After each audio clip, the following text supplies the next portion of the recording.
All right, and here we go. Trigger warning, spoiler alert. Pull out the tissues. We're going to take a ride. You are experiencing the Tom Kelly Show. I am here with Kim Kalish, who went to my high school, I guess, 12 years after me? 2002, 94? Yeah, she's 12 years younger than me, and we're just having this magical conversation before this. We know a lot of the same people. She almost went to the same school as me, but 12 years later, she was referred to me by my... I guess, what do you call her? Safe space, sort of? I call her my safe space, yeah. She was a religion teacher, and she was the bookstore lady, Mrs. Cunningham. And people would hide in her room if you didn't want to eat lunch in the cafeteria with the cool people. Is that fair? Yeah, if you didn't want to get stuffed in the locker by the cool people, I would hide there. Okay, you were getting stuffed in lockers. For sure. Because you are locker size. That's correct. Okay, but... Anyway, so Cunningham texts me on Wednesday at 6 in the morning. By the way, Mrs. Cunningham also, I called her. There's a scholarship in her honor at Long Island Lutheran that I set up if you want to donate to it. But Mrs. Cunningham, who blatantly told me she doesn't listen to the show, said, you need to meet Kim Kalish. You will connect with her. You will enjoy her. I thought she was trying to set me up to date her. No, purely professional. And honestly, that made me hesitant. And I'm like, I really don't need a romantic hookup right now. And hear that. But now that it's a work friend, I like her much better. And Kim has done many of the things that I think I want to do in life or have wanted to do in life. She's been on Conan. She's big in the storytelling scene. She has done stories for the Moth. And she has a one-person show. What's the right word in this gender name? Solo show? She has a solo show, a one-woman show about that really put me into a beautiful dark space this week, which we'll talk about.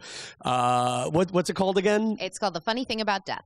Yeah, digest that. We'll hit that later. Yeah, The Funny Thing About Death, which was a great show. It's in New York City till, the 24th? So I'm the 29th. I'm at the Cell Theater down on 23rd Street until the 29th. All right, and there you go. That's the plug, people. The ticket link will be in the show notes.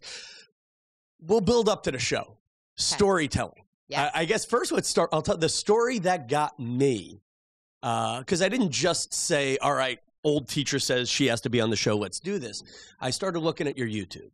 And I told you this over drinks after your show, but you have a story about your dad. Yes. And driving you to school. And because we went to the same high school and, we took the short bus to school. Correct. Because they let normal people on the short bus to people. And I can imagine every step of it. Is it wrong to ask you to tell a story on a podcast or to start with that? No, I mean, wow, we're going to just start in a low point. No, I don't know. It's a low point with a high ending. Point. But basically, I was a senior in high school. And the way the story starts is you just know that I'm unable to drive because I'm a youngin' and I didn't turn 17 until my senior year of high school, and I wasn't able to drive. And so for a reason that one morning I decided I wanted to be driven to school, and I made a fuss about it, even though my dad said that he couldn't drive me to school. And I was a real kind of prick that day and waved the bus off and told my dad, well, now you have to drive me to school. And my dad said, all right, get in the car, but it's a half an hour in the wrong direction from Manhattan, and I have an 8:30 meeting, and so we're going to drive fast. So we drive to Lehigh, which is going like eastbound. Right. He drops me off. The last thing he says to me, he says, if I miss this meeting, you are dead, and then drives away. Right. Excellent parenting. And then maybe 45 minutes later, a plane hits the North Tower of the Trade Centers, and it's 9/11. And that's where your dad worked. And that's where my dad worked. What floor do you remember? Yeah, so my dad is a construction consultant in New York, and he was renovating the towers. It was his construction company. So his meeting was up on like the 75th floor. Yeah. And it was a new job that he had started, and we all knew about it because he was super excited to be working at the Trade Center. And I spent the next 4 or 5 hours unsure if he was alive or where he was. My mother didn't know where he was. And then the thing that I will remember forever is I was sitting in French class, in Madame Zucklich's class. Zucklich. And it was back when there was no signal, and I had a little Nokia phone. Right. And then that ring goes off that's so iconic. And it's my dad telling me he's going to pick me up from school and he's okay. And that's what he did. Pick me up, put me in the car, put my seatbelt on. I remember that really. You saved his life, though, being a diva. He told me you made me late, and I decided to go to the Brooklyn job site instead. And every single 9/11, my dad calls me and says, "Thank you for being a brat," because he's alive because of it. And there you go. So So your one-woman show, and I think let me set it up, and we don't have to talk about the show yet. Yeah. Your one-woman show is about your college boyfriend. Mm-hmm. And we won't get into the heavy parts yet, but you had this on and off again relationship with the very Irish man. What's his name again? Patrick Michael McMurphy. And that got you into this Irish festival here. Correct. I got a phone call and I got asked, "Are you Irish?" I said, "Kinda." And then they said, "Well, the guy you're talking about is Irish, right?" And I said, "Well, yes." And they go, "Great, that works for us." And that's how I got in the Irish festival. Now, that's in college. Yes. At what point, and that relationship on again, off again, and we'll get into that in a minute. At what point do you start pursuing comedy as a thing? Yeah, so... Because you were a theater girl in college. I was. So I did a lot of musical theater. Really? Yeah? Okay, I didn't know that. A ton of musical theater. And I thought I was this very serious actor, right? That needed to make everyone cry. And what happened is I kept getting cast as the funny person in the shows.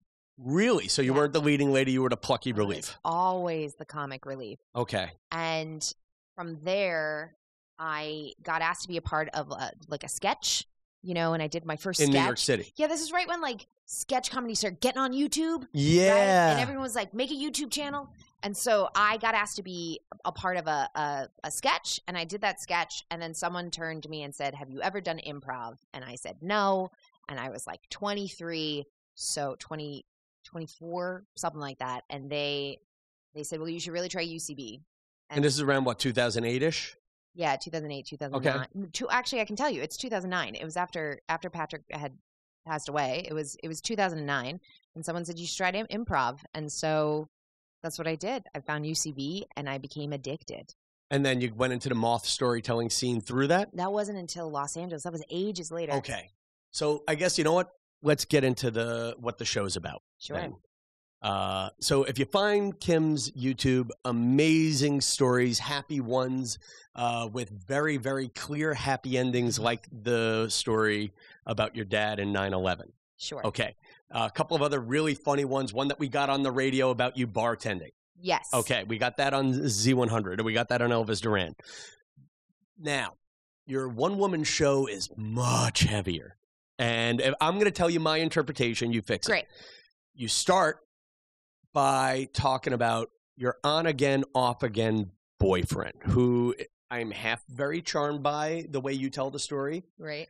And I am also kind of think he's a dick, the way you tell the story. Sure. Okay. The way, again, through your words, not because I've done research on him. Right. That there were times where he cheated on you, but you also clearly present there were times where you were hard to deal with and you would break up with him. Correct. And it ends, you leave college or you leave a point in your life where it is over. You both break up, and then you have the moment that I think anybody who ever looks back in time has, where you're on the subway. Mm-hmm.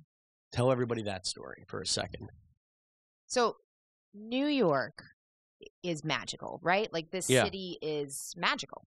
And I have this moment where I'm on the subway, I go into Union Square, and instead of reading and finishing my book, right, I decide to look up next to me on the subway, and literally right where I'm standing on the train platform is my ex-boyfriend, Patrick. And he's just standing there.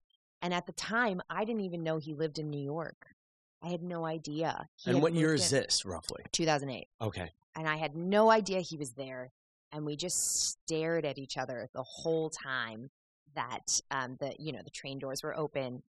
And the only thing we did was wave at each other, And then the train doors closed, and then I go into the tunnel with the train, and I'm reeling over what just happened. And then, tragically, 3 months later, he's on a rooftop, he slips, and he falls, and he dies. And that's it.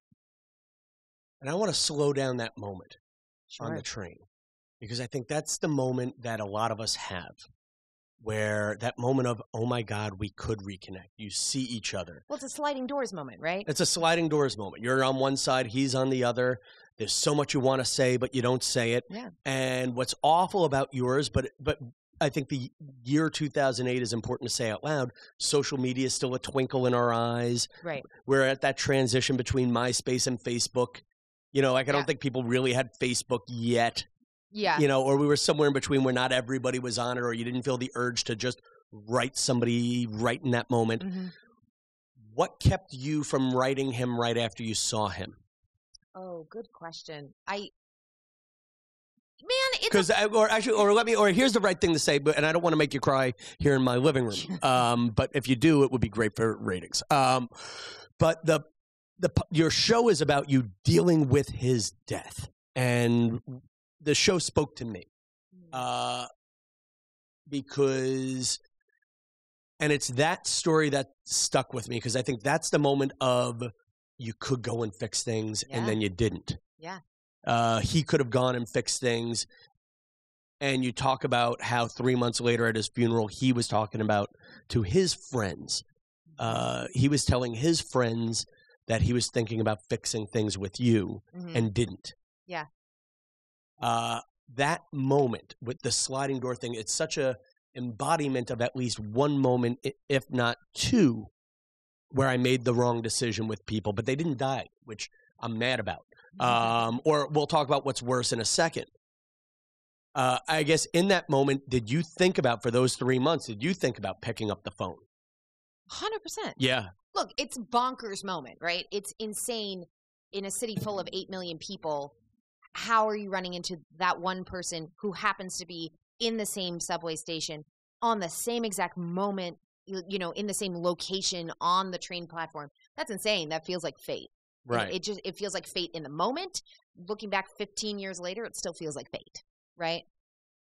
That said, I was 23, and 23-year-olds are idiots, right? 23-year-olds are not people who understand fate, per se, right? They don't understand the importance of sometimes you got to just do it. You just got to go for it, right? And I wasn't particularly brave back then. I didn't understand how to tell people how I feel. And so because of that, it was a real, curse to not know how to do it. And because of his death, I've learned to just say my feelings out loud. Okay. So I've now turned into the person that's like, I like you. I don't like you. Okay, bye. See, I've always been like that, and I think it's probably because a couple of people I love in life had health issues at young ages, or it's because I have no filter. I'm not sure. It's probably both. A little bit of both. Yeah. That said, people start telling you at his funeral that he wanted to fix things up with you. Yeah. Is that something you want to hear? No. And yes, at the same time, right? It's look, there are at least 3 to 4 women that I can think of off the top of my head that walked around and said Patrick was the love of their life, because he made that much of an impact on people. Okay. So there's at least 3 or 4 people who also think he was the one. It's a very complicated story. No, and we don't have to go too far down that road, but yet I identify with that sentence too. Sure. And so we kind of had camps at the memorial, right? Where people were checking on some of the women, and people were checking on another woman, and people were checking on me, kind of. And so at the funeral, to be completely frank, at the funeral, at the time, when people said that, it was like, I win. I won, right? he was talking about me. I won.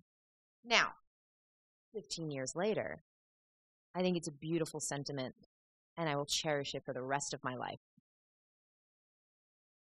It's my story, right? It's not, I can't tell you what the truth was. I just know what I experienced and what I felt. So you're a brilliant storyteller. Thank you. You're a great performer. I have watched more of your stuff than I probably should have. For all the, and being, you and I are from a place of rich stories, potentially. Mm-hmm. For all the things in your life, why is this your one-woman show? Sure. Oh God, it's the thing in the back of my brain. It's been there forever. I wanted to say it. I wanted to do something with it. I tried a year after he passed away, and I was not ready.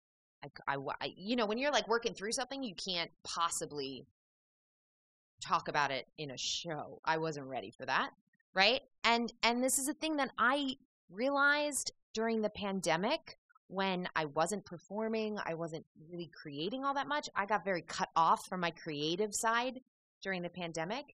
And this was the story that was like, I want to say this thing. I want to do this. And it just became fate. Now, I have one person who I think was the one. Great.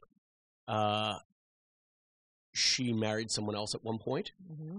and got divorced, and there was probably a window where I wanted to say, I forgive you, move into the apartment, whatever, but I was told I was too eager and decided to put on a show and dragged it out, and she wound up meeting someone else. Mm-hmm. The one is now married to a guy just like me, maybe a foot taller and not nearly as attractive. And again, that's very important to me. It's like someone just took a frying pan and slapped the fucker in the face. But he's nice. Yeah. He likes the things I like. And she was taller, so I'm sure she feels happier with him. Mm-hmm. I can't decide what would be more or less pain. It'd be a lot easier if she were dead. Oh. Or, I don't know, like she chose someone else and she's living a great life with someone else. Would it have been easier for you if he lived but had married one of those other three women? I think it would have been harder for me and better for the world. So that's where I land on that. Wow. There's so much I want to talk to you about, but I don't know if we're going to end the damn podcast better than that. Wow. There is so much I want to talk about. I don't know if I want to do a two-parter with you or not. No, and I don't mean it like that because I don't know if I want, or just do one long show. Now, I did not think this would be so beautiful. What do you get out of it? Actually, let's go with this. You just did a heavy damn show. Honestly, I think your show was so heavy, it's not a comedy show. It's a great drama with funny moments. I disagree with you. Why? Okay, let's do two questions. There's a movement right now amongst comedy specials that's driving comedians crazy, where there's a lot of people talking about real things. Sure. It's not old-fashioned stand-up of the punchline being every 15 seconds. Mm-hmm. Is that still comedy? Why? And why is your show a comedy show? Because it's my story. It's the truth of it, right? So every single thing I say in that show happens. It's all real, right? And I think comedy, I think humor is magical. You can find the light in the dark. You can lift a spirit by finding something funny, right? Yeah. And I think when you can laugh about something serious, I think that is beautiful. I will love forever building people up and making them laugh and then punching them right in the gut and making them feel something. But at the end of that show, the best laugh in the whole show, my favorite joke, and the thing that's just that deep down, gorgeous belly laugh is the first joke after the heavy, where everybody laughs and we're all back in the joy. And I think there's beauty there, and I think it's complex, and I love it. I love watching something that tells some truth and isn't just set them up to knock them down. Okay. I want to precede any thought that comes out of my mouth as your show is great. Thank you. It's worth seeing. And yeah, it's worth seeing. It's worth watching if it goes to Netflix. It's worth something. I'll go the other way and say the word comedy cheapens it to put you in the same category as a Jeff Foxworthy special on Netflix cheapens your work. Do you agree with that or no? Should there be another word for this? You know what I'm saying? Like, yeah, I just think it's two different things. Like I fundamentally do storytelling, right? Yeah. And storytelling at its heart has to be true, right? That's the whole point. It has to come from you, right? And I think Jeff Foxworthy does an entirely different concept of comedy, one of which I can't do. Yeah. But I would argue he can't do what I do, and that's great because we're doing two different things. Yeah. You know, I don't think it cheapens. I think of it as a comedy that you walk out crying. Yeah, and listen, and let me even say we have something in common. I mean, at this point now, we're 21 minutes in. You know what my podcast is about based on this interview. Okay. Right. Is this technically, should I be even categorizing this under comedy? Mm-hmm. If you look at my Apple podcast reviews, there's one review that drives me nuts. It's the only 1 star I have. And he goes, when does the funny start? And he's not wrong. Sometimes I think this isn't a comedy podcast. I think it's humorous. Sure. I think it is storytelling. I like the word storytelling, but even the word storytelling I think is too broad. And yeah, I don't mind your view either, because I think what comedy can be important, and the word comedy can mean completely stupid. And I think comedy has become too broad a word too. Oh, that's interesting. You know, I think there's a real joy in all the different shades of it. You know, yeah. What I hope and what has happened, which has been lovely, is that I hope you laugh and cry at the same time. I hope I can make you cry, and then you got to wipe those tears away as you laugh. Okay. So the gimmick of this podcast is it's one comedian owning the midlife crisis. It's one comedian trying to live a better life. It's basically me finding people who can help me go to whatever the next level is in my life. What is the secret to your ability to find humor in sad and tragic moments? 10 years of therapy. All right. Well, Dr. Cheryl's got another 8 coming her way. All right, folks. Plug the website one more time and the socials. All the tickets and info are on my website, which is KimKalish.com. I am at Kim Kalish on all social media. That's me. Come hang out with me. I promise you're going to laugh a lot, and then you're going to cry, and then somehow we're going to laugh again. And there you go. Good night, New York.